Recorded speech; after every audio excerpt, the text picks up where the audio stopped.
bonsoir et merci à tous d'être venus, de vous être déplacés pour nous écouter. On est ravis, comme Marc, comme l'équipe d'Equance, d'être parmi vous ce soir et de goûter avec vous à la Dolce Vita italienne. Merci Monsieur le Consul pour cette belle introduction. Ne partez pas si vite. Merci Marc également de nous avoir invités à venir exporter notre expertise, vous apporter notre expertise ce soir. Merci à l'UFE. Alors tous ensemble, avec le groupe Equance, nous allons vous parler de régimes matrimoniaux, succession, optimisation du patrimoine pour les Français qui résident en Italie.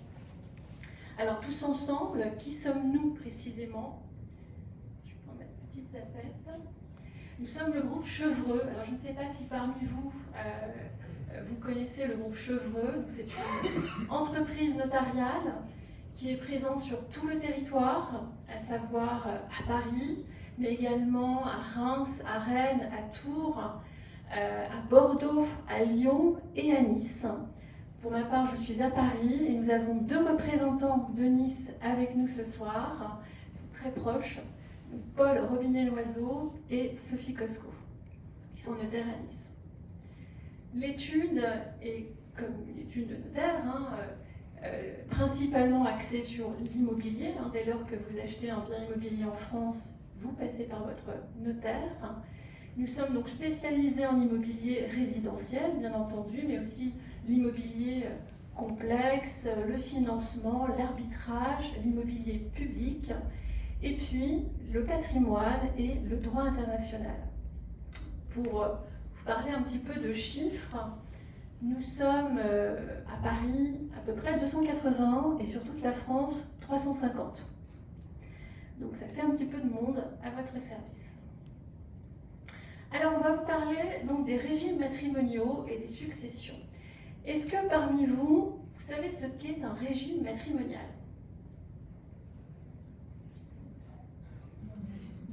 Oui, non. Mais n'hésitez pas, on est entre nous. C'est de la timidité. Savez-vous sous quel régime matrimonial vous êtes mariés? Pour ceux qui sont mariés. Oui? Communauté, séparation. Séparation. Il y a des personnes qui ont fait des contrats de mariage parmi vous. Le régime matrimonial, eh bien, c'est une notion juridique, voilà, qui permet de définir la propriété des biens des époux, donc ça parle aux personnes mariées, bien entendu, pendant le mariage. Du mariage jusqu'à la dissolution. Donc certains sont mariés en communauté, j'ai entendu en communauté, d'autres sont mariés en séparation de biens, ils sont venus voir leur notaire favori et ils ont fait un contrat de mariage. Donc voilà, ça sert à définir la propriété des biens pendant le mariage. Est-ce que les biens sont communs, ensemble? Est-ce que les biens restent personnels, propres à chacun? Et puis au-delà de ça, ça permet également de définir les pouvoirs que l'on peut avoir sur ces biens, ou bien les droits des créanciers sur ces biens. Un couple qui est marié en communauté a, je dirais, une assiette un peu plus large vis-à-vis de ses créanciers qu'une personne mariée en séparation de biens, par exemple. Alors dans un contexte international, c'est peut-être un petit peu plus compliqué. Peut-être que vous pensez être sous un régime français, ou peut-être que vous pensez être sous un régime italien. Oui? Italien? D'accord. Alors la réponse, elle n'est pas la même selon si on se situe en France ou selon si on se situe en Italie. En fait, d'un point de vue français, tout va dépendre de la date du mariage. Alors si vous êtes marié avant 1992, avant précisément le 1er septembre 1992, eh bien on va considérer que la loi applicable à votre régime matrimonial, c'est la loi de votre premier domicile matrimonial. Vous vous êtes installé, vous êtes marié en France, vous avez vécu 3-4 ans en France, vous êtes marié sous la loi française et donc la communauté devient Reddito Sacché française, même si après vous avez passé 25 ans en Italie. A l'inverse, vous êtes marié en France, vous avez fait la fête en France, mais vous avez résidé en Italie, et ça de manière constante, ce sera le droit italien. Un couple de Français, par exemple, qui s'est marié en France, mais qui a tout de suite vécu en Italie, d'un point de vue français, va être marié sous un régime italien, Mais l'Italie va dire « Ah non, je ne suis pas d'accord, ils sont mariés sous un régime français parce que tous les deux sont français ». C'est ce qu'on appelle des conflits de loi entre nos pays. Alors, je vous ai parlé des personnes mariées avant 92. On a un autre régime pour les personnes mariées entre 92 et 2019. Et puis, depuis 2019, eh bien, la France et l'Italie et d'autres pays européens se sont mis un petit peu d'accord en disant « Bon, c'est bien gentil ces questions de conflits de loi, mais maintenant il faut qu'on harmonise un petit peu les choses. Et on va déterminer cette loi applicable au régime matrimonial, c'est celle de la loi de la résidence habituelle des époux après leur mariage. » C'est facile pour les personnes mariées après 2019. C'est très compliqué pour les personnes mariées avant. Je parle de celles qui n'ont pas fait de contrat de mariage. C'est compliqué, pourquoi? Parce qu'il faut savoir que son régime matrimonial, la loi applicable à son régime matrimonial, elle peut évoluer dans le temps. Je peux être mariée un certain nombre d'années sous une loi française, vivre 15 ans en Italie, paf, basculer sur un régime italien. Je viens me réinstaller en France, paf, je rebascule sous un régime français. On appelle ça la mutabilité automatique du régime matrimonial. Ça veut dire quoi? Ça veut dire qu'au moment d'un divorce, au moment d'une succession, eh bien, on va devoir regarder tout ce passé matrimonial, toute cette vie matrimoniale des époux, et scinder entre les lois. Et donc appliquer des lois différentes, prendre contact avec des avocats ou des notaires différents selon les pays, et liquider le patrimoine des époux de manière différente selon les phases en fait, de leur vie matrimoniale. Autant vous dire qu'en pratique, c'est compliqué, tout simplement. Alors, comment est-ce que l'on peut envisager les choses et je dirais un petit peu fixer en fait les conditions et cette loi et donc ce régime matrimonial? C'est tout simplement au moyen de la convention matrimoniale, autrement dit, le contrat de mariage. Le contrat de mariage, vous pouvez le faire avant votre mariage, bien entendu, mais vous pouvez tout à fait rattraper pendant votre vie matrimoniale. Alors, j'ai fait une petite parenthèse pour des pays anglo-saxons, parce que lorsque vous vous expatriez aussi dans un pays anglo-saxon, il faut savoir qu'on n'est pas du tout sur une tradition civiliste comme on peut avoir en Europe, en Italie et en France. Il faut un petit peu plus adapter son contrat de mariage pour s'assurer que son contrat de mariage soit exportable dans ces pays. Alors, la convention matrimoniale, je vous l'ai dit, ça sert à fixer les règles. Soit je choisis la loi française, soit je choisis la loi italienne. Bien sûr, je compare dans les deux systèmes celui qui me convient le mieux, naturellement. Mais ça permet aussi de rompre avec ce système de mutabilité automatique que tous les époux mariés entre 92 et 2019, c'est-à-dire probablement des personnes parmi vous, vont continuer de garder jusqu'à la fin de leur régime, c'est-à-dire jusqu'au divorce ou les successions. Donc ça permet de casser cette mutabilité et de enfin définir la loi applicable à son régime, français ou italien. Ça permet d'adapter son régime matrimonial. Peut-être qu'au début de votre vie, vous étiez heureux avec une séparation bien, en raison de votre activité professionnelle, mais peut-être qu'en vieillissant, vous avez aussi envie de passer une communauté, de partager avec l'autre, voire de l'avantager au moment d'une succession. Donc le contrat de mariage, la convention matrimoniale, permet aussi de s'accorder à l'un et à l'autre des avantages matrimoniaux, c'est-à-dire des petits cadeaux en fait, que l'on se fait au moment d'une succession, la protection du conjoint survivant. C'est un vrai outil de gestion de patrimoine, il ne faut pas l'oublier. Alors, on a vu les questions sur le régime matrimonial et maintenant on va passer à des problématiques auxquelles on sera tous confrontés un jour, mais un petit peu moins sympathiques, aux questions de succession. Merci Angélique. Je vais te prendre. Merci beaucoup. Alors, l'ordre de la présentation est l'ordre naturel des choses. On se marie souvent, puis on décède ensuite. Au niveau des règlements européens, qui ont unifié les règles entre ce qui se passe dans les différents pays, c'est le règlement de droit des successions qui a été instauré en premier en 2015, avant celui du régime matrimonial en 2019, comme l'a rappelé Angélique. Quand on veut anticiper sa succession et éviter un conflit de loi, il est évidemment important de contacter un notaire en France et un conseil en droit local, un notaire italien, dans votre cas. Le règlement européen des successions a unifié donc les choix de loi. Il prévoit que par défaut de choix, la loi de la succession et la loi de la résidence habituelle du défunt, et par choix, la loi qui va s'appliquer à la succession, c'est la loi de la nationalité du défunt.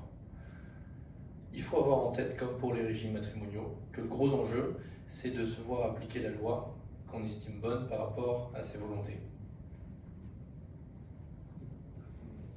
On vous a fait donc des exemples ou un match entre la France et l'Italie, selon que la succession soit préparée ou non préparée. Si jamais c'est une succession qu'on appelle subie, donc non préparée, il faut savoir qu'en France, on raisonne pour hériter si on a des enfants communs ou des enfants non communs. Si on a des enfants communs, le conjoint a le droit à un quart en pleine propriété ou la totalité de l'usufruit de l'actif successoral. Si jamais il n'y a pas d'enfant commun pour le couple, le conjoint a le droit à un quart en pleine propriété. Ce n'est pas la même mécanique du côté italien. En Italie, il n'y a pas de distinction entre enfants communs et enfants non communs. Lorsque un époux décède, en présence d'un seul enfant, le conjoint il a le droit à la moitié de la succession en pleine propriété. Et lorsque un époux décède, qu'il y a un conjoint avec plusieurs héritiers, le conjoint recueille un tiers de la succession en pleine propriété.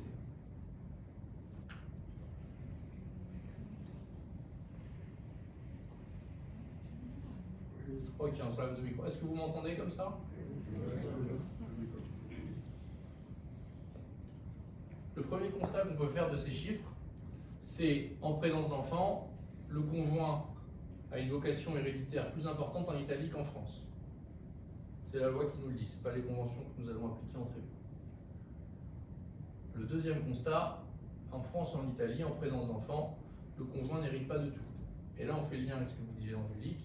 Si jamais votre volonté, c'est d'instituer votre conjoint comme le principal héritier de votre succession, ou bien en totalité, il va falloir un petit peu d'ingénierie. Et on va le voir par la suite. Sur les droits au logement, bon, dans les deux cas, le conjoint peut bénéficier de droits sur le logement de la famille et les meubles qu'il garnisse. Ça, c'est important. Dans les mécaniques, on voit que la France, donc, les enfants sont des héritiers réservataires. On a des conceptions différentes de loi. Et le conjoint en France n'est réservataire seulement s'il n'y a pas d'enfant. En Italie, c'est différent. C'est le conjoint et les enfants qui sont réservataires et tout est articulé, toute cette réserve héréditaire est articulée autour du conjoint.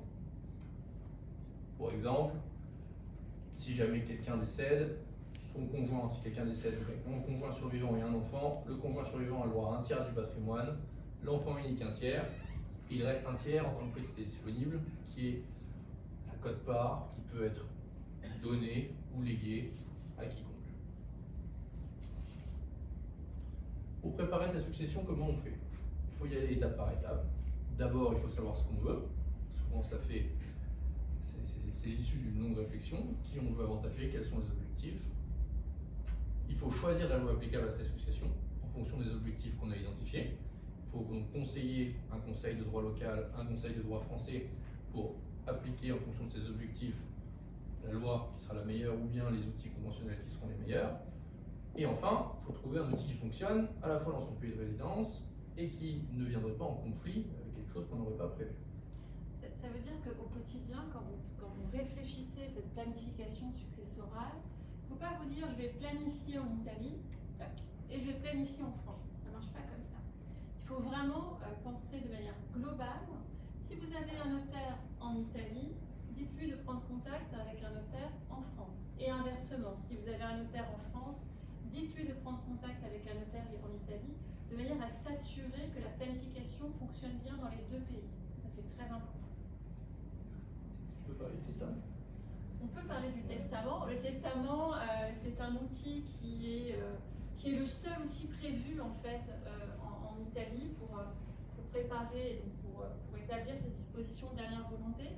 À la différence de la France, et peut-être que certains l'ont fait en France lors d'une acquisition par exemple, l'Italie ne connaît pas la donation entre époux. Vous avez probablement signé en France une donation entre époux. Alors longtemps, ça n'a pas été reconnu en Italie. Aujourd'hui, il y a un mécanisme un petit peu de rattrapage avec le fameux règlement européen sur les successions, donc qui est applicable dans toute l'Europe, hein, à l'exception du Royaume-Uni. Eh bien, aujourd'hui, il y a un mécanisme de rattrapage, c'est-à-dire que quand on fait une donation entre époux en France, qui est tout à fait valide en France, en tout cas quand on est au moins un Français ou alors quand on est résident en France, eh bien, il y a un mécanisme de rattrapage de manière à ce que cet acte soit valide en Italie. Mais de façon générale, je dirais que l'outil du testament est un outil qui fonctionne très bien et en Italie et en France. Et là encore, ça nécessite la coordination des deux pays. Et il y a un outil aussi qui n'est pas à négliger, qui est et à la fois en France et à la fois en Italie. C'est lorsque vous faites un testament, vous allez l'enregistrer sur un fichier. Alors en France, on appelle ça le fichier central des dispositions de dernière volonté, c'est-à-dire que le notaire va tout simplement l'inscrire au fichier et chaque notaire en France, dès lors qu'il est saisi d'une succession, a l'obligation d'interroger ce fichier. Donc il verra qu'un testament a été fait à Nice, à Paris, à Lille, etc. Et s'il y a une connotation avec l'Italie, une connexion avec l'Italie, eh bien il interrogera également le fichier italien pour voir si vous n'avez pas pris une disposition en Italie. Donc vraiment, le testament, pensez-y, pas dans la table de nuit chez le notaire.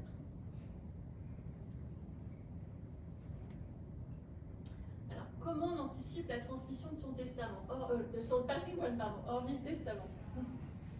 Il peut y avoir donc deux vecteurs d'anticipation, les deux peuvent s'articuler, mais est-ce qu'on veut anticiper au profit de son conjoint ou est-ce qu'on veut anticiper au profit de ses enfants? On n'a pas traité évidemment les questions d'anticiper avec des objectifs philanthropiques ou des choses comme ça, on pourra en parler après. Au profit de son conjoint, on rebondit sur ce que disait Angélique en première partie. Le contrat de mariage est le contrat le plus important de votre vie. C'est le contrat qui va régir la qualification des dons que vous achetez, la loi applicable à votre régime matrimonial, et dans lequel on va pouvoir déjà insérer des avantages matrimoniaux qui vont permettre de donner des avantages, alors soit au conjoint, soit désavantager le conjoint, mais pour transmettre au mieux à ses héritiers. C'est vraiment une convention dans laquelle on peut intégrer beaucoup de clauses spécifiques qui permettent d'avoir un vrai levier de transmission. Le testament, évidemment, dont on vient de parler. Au profit des enfants, on a la donation, qui est donc un outil qui permet de transmettre aux enfants, notamment des démembrement de propriété. Je ne rentrerai pas dans les détails, mais on envisage ici la donation de la nue propriété aux enfants, la réserve d'usufruit pour leurs parents. Le démembrement de propriété, c'est un outil connu par le droit italien, donc il n'y a pas de sujet de conflit avec ça. Il y a des spécificités, dont on aura sûrement le plaisir de parler si ça vous intéresse lors du cocktail ou plus tard, sur est-ce que j'ai le droit de faire une donation, par exemple qu'on appelle partage chez nous, donc française, devant un notaire français, d'un bien italien. Est-ce que ce sera reconnu selon la loi que je choisirai? Toutes ces questions d'articulation-là qui doivent être prévues. Et il y a toujours l'assurance vie qui peut être mise en place au profit d'un conjoint, des enfants, des deux, et même, on peut même y intégrer un démembrement sur la clause bénéficiaire, si ça a du sens. Le dernier outil qu'on voulait vous présenter, on va faire assez succinct, je pense que vous aurez accès au PowerPoint, c'est les sociétés, donc la société civile, notamment française, qui a en fait le bénéfice de pouvoir distinguer l'avoir du pouvoir. C'est un bon outil quand on a envie de commencer à transmettre à ses enfants, tout en gardant le contrôle des biens qu'on transmet. Notamment avec un démembrement de part sociale, pour que les parents puissent garder tous les pouvoirs sur les biens qui sont la propriété de la société. Ça a tout de même quelques inconvénients qu'on vous a cités, les coûts de gestion, la responsabilité des associés, et après, en fonction de ce que la société fait, si elle loue, si elle ne loue pas, si elle fait du nu, du meublé, enfin, plein de considérations fiscales qui sont à prendre en compte dans le choix. Merci. Alors, on vous a présenté uniquement un pan civil d'une préparation de succession, de l'optimisation de son patrimoine, la transmission de son patrimoine. Mais bien entendu, ce pan civil ne peut se faire sans la fiscalité. Vous savez que la France, elle est très championne en matière de fiscalité, notamment si on compare avec l'Italie. On va donc faire le match civil-fiscal Et je vais passer la parole au groupe Écrans, à Olivier Grenon-Andrieux et puis Sylvain également. Merci Angélique.